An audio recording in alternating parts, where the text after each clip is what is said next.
was like, okay, this is what we're gonna do. So she drew some shit out, like, this is what she ended up drawing.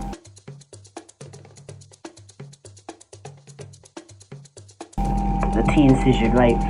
So this is what's gonna happen. We're gonna cut around your nipple, right? So we're gonna be able to keep the nipple. We're gonna go around it, and then because of this line here, we can use this incision to actually adjust the skin and move the nipple where we actually want it, whilst we keep your nipple. I'm like, ding ding ding ding ding ding. She already had me at T incision. My name's Tori. It starts with a T. That's the, like, she already got me. I'm like, yo, that's my name, T. Did you just make that up for me? Is that my incision? I thought that's what she was like. What do we call this incision on this boy? T incision. Not knowing that was an actual thing. After that, I went to go do my research. Like, oh shit, this is legit. So I spoke to some guys online. So I think it was like 2 guys who had T incision already. Now I spoke to them about it because I thought, okay, this is what I was gonna get. In February, I got an appointment with another surgeon in the same province that I lived in. So remember, so by then I'd seen 5. So I saw the one in September, I saw the one that wanted my money, I saw the one in January, I saw the plastic surgeon. This was number 5. I went to go see this one. How I got this appointment was funny as fuck. I called this, you know, sometimes like back then when I really wanted my surgery, I'd be like, there would be one day I would be really enthusiastic and I'd just call a bunch of numbers. So I called this number after I got a referral. I kept calling this bloody fucking number and no one would pick up. So I called this number not thinking anyone would pick up, and I'm talking to my friend and I hear someone say hello, and I'm like, hello, and she's like, hello, and I'm like, hello, my name is blah blah blah blah blah. I was wondering if you got my referral. She's like, oh yeah, got your referral. And I'm like, okay. And she's like, oh, would you like an appointment? And I'm like, sure, for when? It's like February 2nd. I'm like, oh, okay, cool, thanks. And this was in January. I think it was like a week after or something. February 2nd, I went to go see this person. This person saw my chest. He explained to me that this is what he could offer me because my chest was way too, my areolas went way too big, too big. I cannot do it. I cannot do it to that. I cannot make it happen. I cannot make it happen. It cannot work out. We cannot do it. We cannot make it happen. And I'm like, okay, cool. She said, okay, so this is the day we have. We have April 25th. And I'm like, perfect. Okay, let's get it done.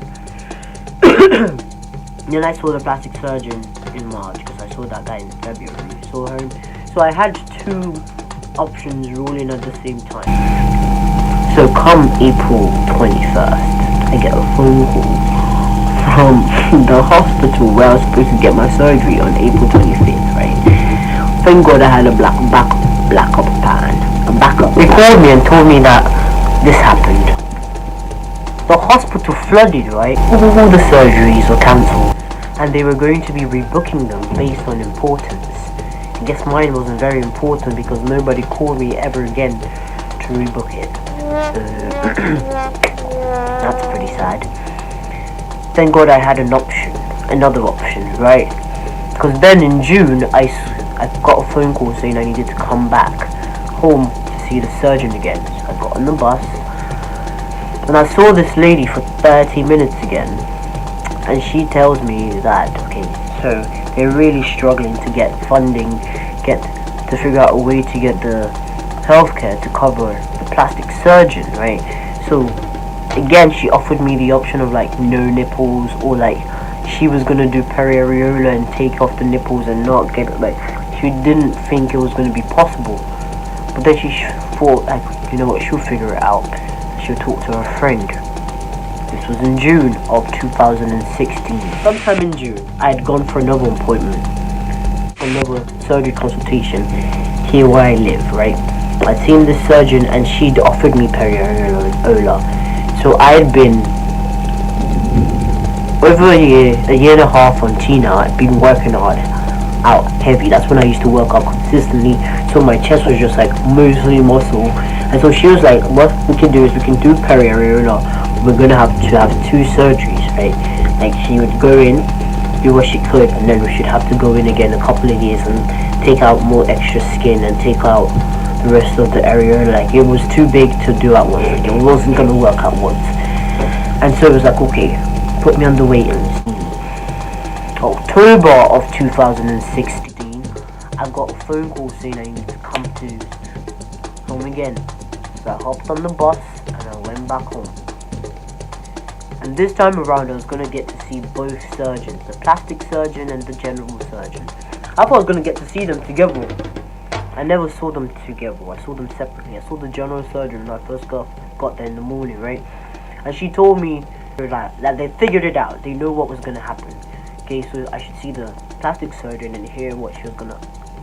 So the T-incision was what we'd been talking about. So it's like, yeah, so this is what you're getting, right? You're going to get to keep your nipple, this is what's popping. And I'm like, you're gonna have scars. She kept telling me you're gonna have scars, and I'm like, I don't care. Like, fuck, I get to keep my nipple. I don't care about the scars. Like, I can cover the scars up with the tattoos if they bother me in the future, but like, that's not my problem. I don't care right now. Like, I get to keep my nipples, and I don't have this anymore.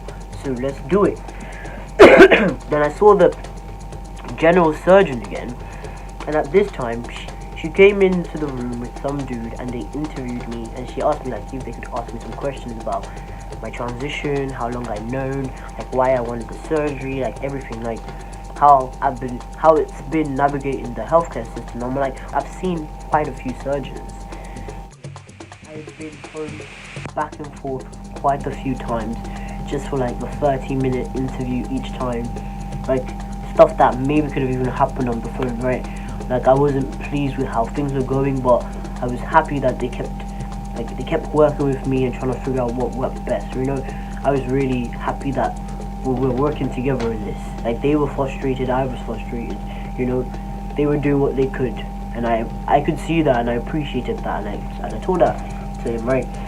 And then she was like, okay, so what we're trying to do is we're trying to hook you up for January. So I went in October to see this person, and she was trying to tell me that we're going to get the surgery done January 2017. And so I was like, no way. I couldn't believe it. Kept making promises in the past, right? And each time I would have to come back. It's like, no, next time I'm here, it's going to be surgery in January. So I made her, that dude, some extra nurses. Everyone came in the room, and I was like, 1, 2, 3, January. Everyone was like, January. So when I was leaving, I remember I made a video talking about the fact that I was going to get T-incision in January. Everything had worked out perfectly, thank God. Right. Throughout the rest of October, I kept calling. Throughout the rest of November, I kept calling. And they kept telling me that, like, there was no more surgery dates. And, like, I should just be patient. And I'm just like, you don't have a date. You don't know. Like, how is it going to happen then? Like, how can it be happening so soon when you don't know?